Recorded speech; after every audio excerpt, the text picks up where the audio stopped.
So I've just gotten in from doing some pond maintenance, so I'm looking a bit scrungy, so apologies for that. Today I'm going to be talking about a short film, which isn't something I've ever done before. You may remember some time ago I reviewed Nekromantik, the 1987 shock fest by Jorg Buttgereit. And in that review, which is linked in the description, I mentioned that the Arrow Video Blu-ray release of the film comes with the short film Hot Love, which Jorg Buttgereit made with largely the same crew 2 years earlier. And I mentioned that it's quite an interesting companion piece to Nekromantik, so I thought, why not have a bit of a chat about Hot Love for you today. So if you haven't seen Hot Love, I've left a link to where you can watch it on YouTube in the description. It's German language only, there's no English subs on the video, but hopefully you can get a rough idea based on what I'm about to tell you. I'm going to tell you the full plot of the movie, I'm not going to just give you the brief overview like I normally do. So the film stars Daktari Lorenz, Marion Koob and Jorg Buttgereit himself. And the film follows the character of Daktari Lorenz, who isn't actually named in the film, but I'm just going to, for the sake of ease, call him Daktari, who falls in love with the beautiful Marion when he meets her at a party, and the pair begin dating. Things turn sour pretty soon, as he discovers that she's seen another man, played by Buttgereit, and he sinks into a terrible depression. As Marion walks through the forest slightly later on, he attacks her, knocking her out and raping her. When Marion's new lover finds this out, he heads straight to Daktari's apartment, where he finds him dead, having committed suicide. 9 months later, Marion gives birth to a hideously deformed baby fathered by Daktari, and one evening back at her flat, the baby suddenly begins its transformation into a monster that is clearly Daktari, on a mission to kill both Marion and her new lover. So like I say, this film is quite an interesting companion piece to Nekromantik. It incorporates a few similar themes, this whole love triangle element, and a guy who is desperately in love with a woman who leaves him. I guess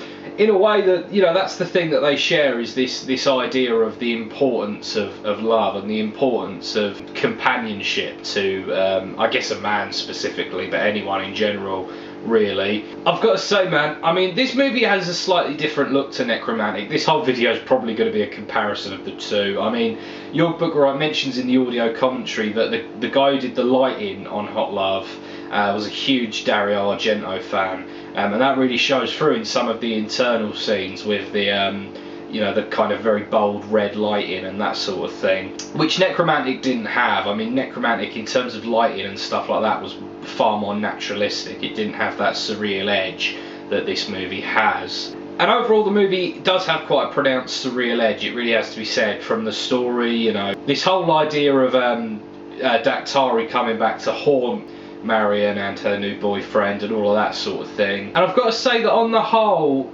it doesn't quite come off perfectly. It does feel a little bit awkward, because the film, obviously, aside from the kind of lighting choices and that sort of thing, and some of the editing, is all quite naturalistic and realistic, and then suddenly towards the end it becomes this very weird sort of surreal thing.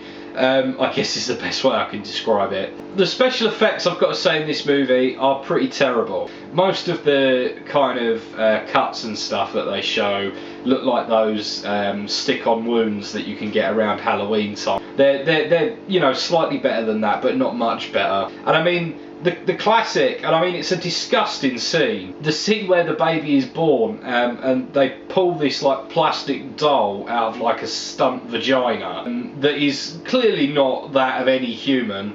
I mean, like I say, it's a foul scene, but it's obviously fake, you know.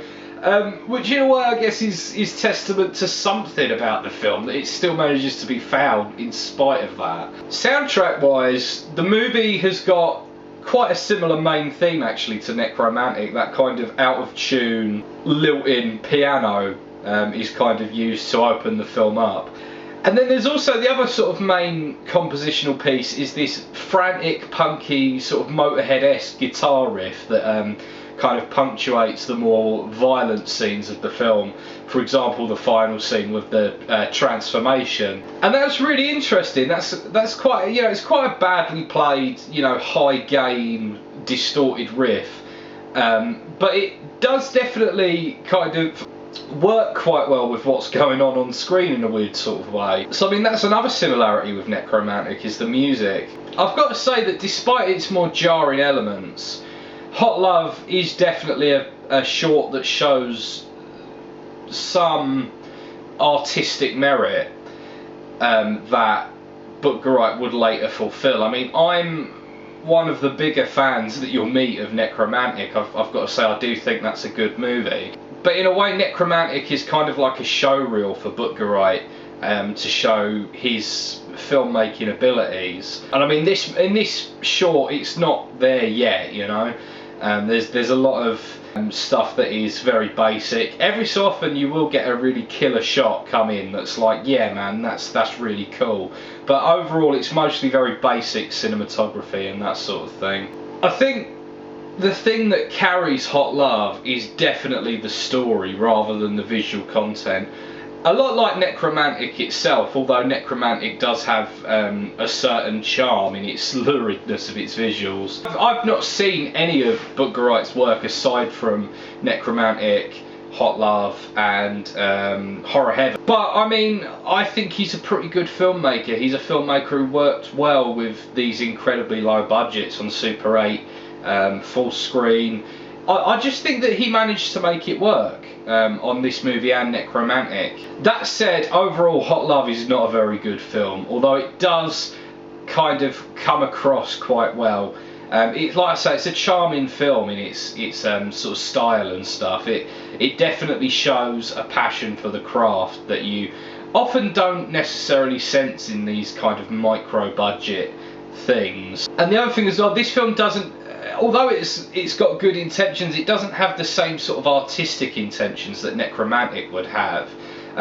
This movie made me appreciate Nekromantik a little bit more than even I did, to be honest. So yeah, overall I've got to say that Hot Love is a decent short, very interesting stuff when you sort of view it as a companion piece to Nekromantik. I'm going to give Hot Love a 6 out of 10. I think that's a fair score for it. It's definitely got some very interesting ideas in there. The story is pretty cool. It doesn't sort of fully realise the kind of vision that Buttgereit would show on, like I say, Nekromantik, but it does show an auteur that is kind of part of the way there, so to speak. Thank you very much for watching. As I say, the links to the movie Hot Love and my review of Nekromantik are both in the description, so feel free to check those out. Also go and check out my podcast. It's called Ironcast. It's a music-based podcast, but we have discussed movies as well. I'd love for you to go and check that out because it's my pride and joy. Other than that, thanks very much, ladies and gentlemen. I'll see you very soon.